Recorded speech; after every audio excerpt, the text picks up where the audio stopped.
আমার বুঝ জ্ঞান হইছে থেকে নিয়ে ছাত্র জীবনে যখন আমি অনেক ছোট ছিলাম, এই দোয়া যেদিন আমি পড়েছি কোরআনে, ওই দিন থেকে আজও পর্যন্ত আমার মনে হয় না আমার জীবনে 2 মিনিটের কোনো দোয়াও যদি হয়, 1 মিনিটের দোয়াও যদি হয়, মুহূর্তের দোয়াও যদি হয়, আমি এই দোয়াটা কখনো মিস করি বলে, জ্ঞাতসারে মিস করি বলে আমার মনে পড়ে না।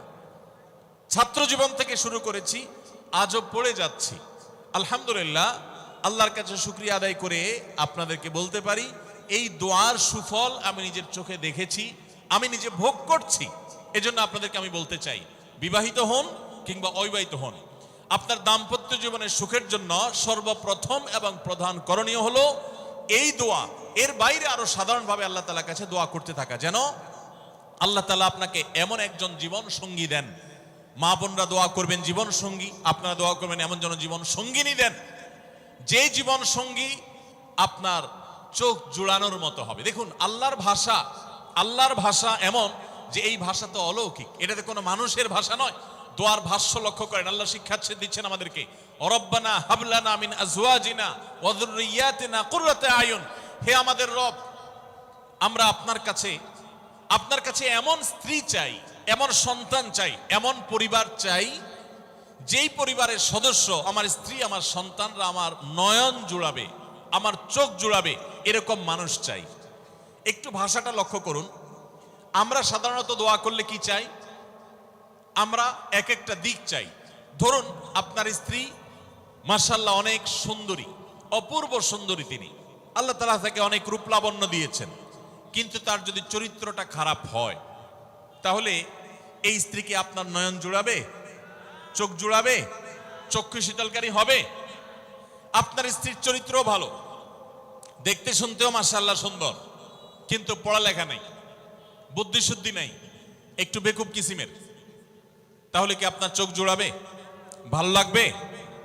আপনার স্ত্রী শিক্ষা দীক্ষাও আছে, জ্ঞান গরিমায় মাশাআল্লাহ তিনি ভালো, রিচ, সমৃদ্ধ, আবার চেহারা সুন্দর, আবার তার মধ্যে তার চরিত্রের সমস্যা নেই, কিন্তু সমস্যা কি? সমস্যা ধরুন তার ভিতরে এমন রোগ আছে, শারীরিক রোগ, যেই রোগের কারণে আপনার জন্য সেটা বড় কঠিন পরিস্থিতির মুখোমুখি হতে হয়।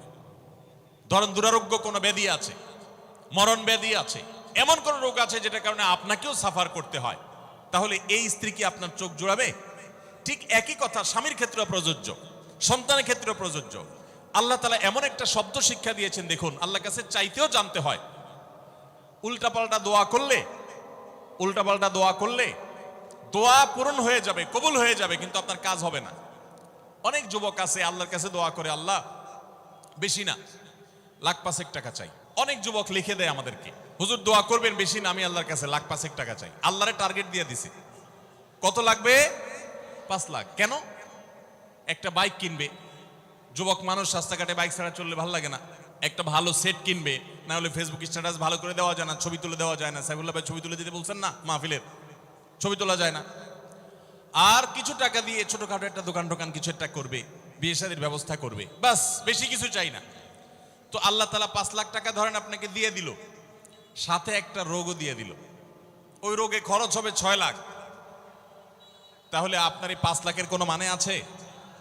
আপনারা একটা প্রসিদ্ধ ঘটনা অনেকেই শুনেছেন, একটা চুটকি, যে এক যুবক দোয়া করছে, আল্লাহ তোমার কাছে আমি এমন একটা লাইফ চাই, বিশেষ করে বেকার যুবকরা এগুলো বেশি দোয়া করে, আল্লাহ তোমার কাছে এমন একটা লাইফ চাই, বেশি কিছু না, যে লাইফে 2 হাত ভর্তি টাকা থাকবে আর আশপাশে শুধু নারী আর নারী থাকবে,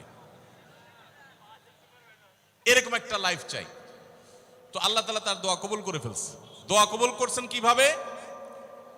দোয়া কবুল করে তাকে আল্লাহ তাআলা এমন একটা বাসের কন্ট্রাক্টর বানিয়ে নিছেন, যে বাসটা হলো মহিলা বাস, চারপাশে শুধু নারী আর নারী, সব মানুষের, আর হাত ভর্তি টাকা আর টাকা সব বাস মালিকের। দোয়া কিন্তু কবুল হয়ে গেছে। তো আল্লাহ তাআলার কাছে উল্টাপাল্টা দোয়া করলে কি হয় দেখছেন? দেখুন, দাম্পত্য জীবনে সুখের জন্য দোয়া কিভাবে করতে হবে আল্লাহ শিখিয়ে দিয়েছেন। রব্বানা হাবলানা মিন আজওয়াজিনা ওয়া যুররিয়াতিনা কুররাতা আয়ুন। আল্লাহ, আমার পরিবারের সদস্যরা যেন এমন হয় যে তাদেরকে দেখলে আমার নয়ন জুড়িয়ে যাবে। অর্থাৎ নয়ন জোড়াতে হলে সব দিক থেকে পারফেক্ট হতে হবে। সব দিক থেকে ভালো হতে হবে, তখনই তো দিল জুড়াবে। ওয়াজআলনা লিল মুত্তাকিনা ইমামা, আর আমাদের সবাইকে, গোটা পরিবারকে আপনি মুত্তাকিদের ইমাম বানায় দেন, সৎ মানুষ বানায় দেন। কারণ সৎ যদি না হয়, আল্লাহভীরু যদি না হয়, তাহলে কখনো তাদের মাধ্যমে আপনি সুখ শান্তি পেতে পারেন না। তাহলে প্রথম করণীয় দাম্পত্য জীবনের সুখের জন্য, সুখী দাম্পত্যের জন্য আল্লাহর কাছে দোয়া করতে থাকা। সূরা ফুরকানের ৭৪ নম্বর আয়াত, এর পাশাপাশি আরো যত আয়াত আছে, অথবা সাধারণভাবে আপনি আল্লাহর কাছে, আল্লাহ আমি ভালো সঙ্গী যেন পাই সেজন্য দোয়া করতে থাকবো। আল্লাহ আমাদেরকে তৌফিক দান করুন।